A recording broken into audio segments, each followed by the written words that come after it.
কুমড়ো তরকারি রেসিপিটা রুটি, লুচি, পরোটার সাথে অসাধারণ লাগে। তা রেসিপিটা কি করে নেওয়া যায় দেখা যাক। নমস্কার বন্ধুরা, মায়ের মামুনির রান্নাঘরে সবাইকে স্বাগত। আজকে আবার একটা নতুন রেসিপি নিয়ে আপনাদের কাছে ফিরে এসেছি। রেসিপিটা সম্পূর্ণ নিরামিষ। আর সামনেই দুর্গাপুজো উৎসব। এই দুর্গাপুজোর যে কোনো একটা দিন আমাদের কুমড়োর তরকারিটা বেশ লুচি, রুটি, পরোটার সাথে বেশ ভালোই লাগে। তা আজকে করে নেব কুমড়োর তরকারি। কুমড়োর তরকারিটা আমি একটু অন্যরকম করেই করব। তার সাথে দেব পটল। পটলটা দিয়ে যারা পটল পছন্দ করেন না তারাও এই তরকারিটা পছন্দ করবেন। প্রথমে আমি কুমড়োগুলোকে কেটে নিয়েছি। আপনারা আপনাদের পছন্দ মতো কেটে নেবেন। এইভাবেই সবাই আমরা কেটে নিই। আর পটল, ছোট পটল নিয়েছি। ছোট পটলগুলোকে প্রায় 7-8টা পটলকে আমি অর্ধেক করে নিয়েছি, হালকা খোসা ছাড়িয়ে। আর 4টে মাঝারি সাইজের আলুকে, একটা আলুকে 8 ভাগ করে নিয়েছি। আর কুমড়োর তরকারি মানি ছোলা, ভেজানো ছোলা। কড়াতে 1 টেবিল চামচ সর্ষের তেল দিয়ে দিলাম। আপনারা সাদা তেল দিয়েও করতে পারেন, তবে সর্ষের তেলে একটা আলাদা স্বাদই চলে আসে। দিয়ে দেব একটা শুকনো লঙ্কা ফোড়ন, আর একটা তেজপাতাকে অর্ধেক করে দিলাম। দিয়ে দিচ্ছি 5 ফোড়ন। 5 ফোড়ন থেকে সুগন্ধ বের হলে দিয়ে দেব প্রথমে পটলটাকে একটু হালকা লাল করে ভেজে নেব।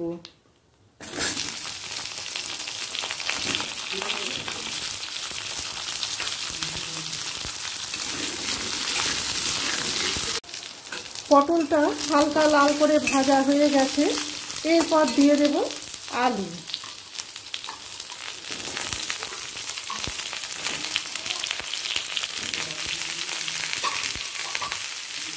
আলুটাকেও পটলের সাথে ভেজে নেব। আলুটা ভাজা হয়ে গেছে। এরপর দিয়ে দেব কেটে রাখা কুমড়ো।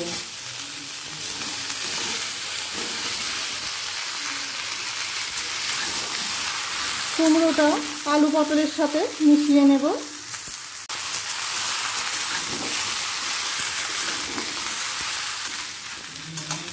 এরপর একে একে দিয়ে দেব পরিমাণ মতো লবণ,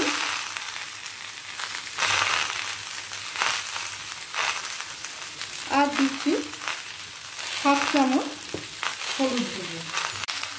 দিয়ে দিচ্ছি কাঁচা লঙ্কা কুচি, আপনারা চিড়েও দিয়ে দিতে পারেন।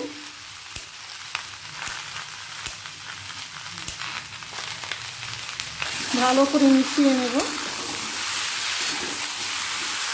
ওপর থেকে দিয়ে দেব ভেজানো ছোলা, 1 মুঠো মতো দিয়ে দিলাম। দিয়ে ঢাকা দিয়ে লো ফ্লেমে সেদ্ধটা করে নেব। আমি মাঝখানে এসে একবার ওপর নিচ করে দিয়েছিলাম যাতে সব দিকটা সমানভাবে সেদ্ধ হয়ে যায়। দেখুন, আমি কোনো রকম জলও দিইনি। কুমড়ো থেকে যে জল বেরোয় সেই জলেতে আলু, কুমড়ো, পটল সবই সেদ্ধ হয়ে যায়।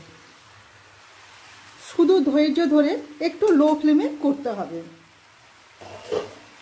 এরপর দিয়ে দেব পরিমাণ মতো চিনি। মিষ্টিটা আপনারা আপনাদের পছন্দ মতো দেবেন। আমি 1.5 টেবিল চামচ চিনি দিলাম। একটু মিষ্টি মিষ্টি বেশ খেতেও ভালো লাগে।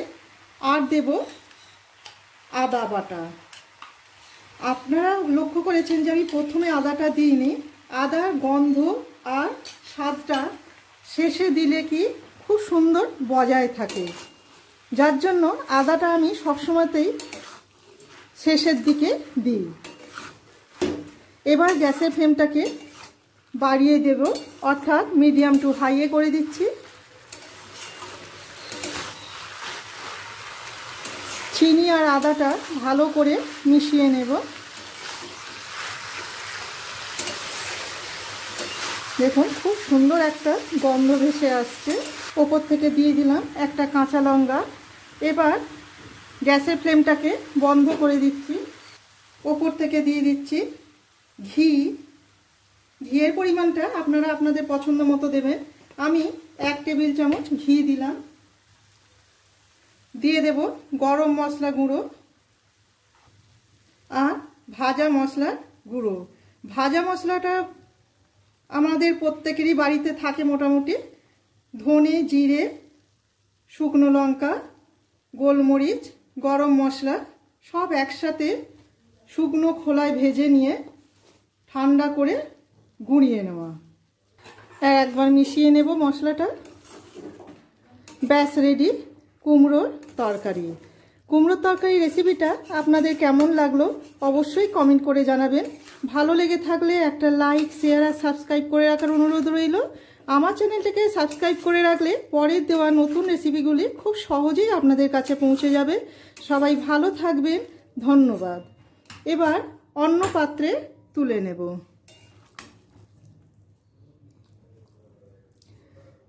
আপনারা যারা একটু বেশ ঘাঁটা ঘাঁটা পছন্দ করেন তারা অবশ্যই এইভাবে একটু ঘেঁটে নেবেন।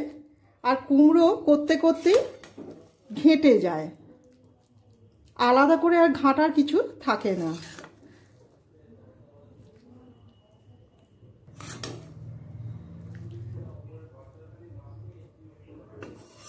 দিয়ে দেব ওপর থেকে বাদাম ভাজা।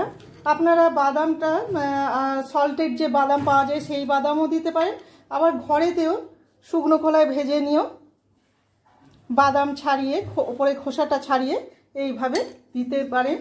দুর্দান্ত লাগে, মুখে যখন পড়ে খাবার সময় তখন দুর্দান্ত লাগে।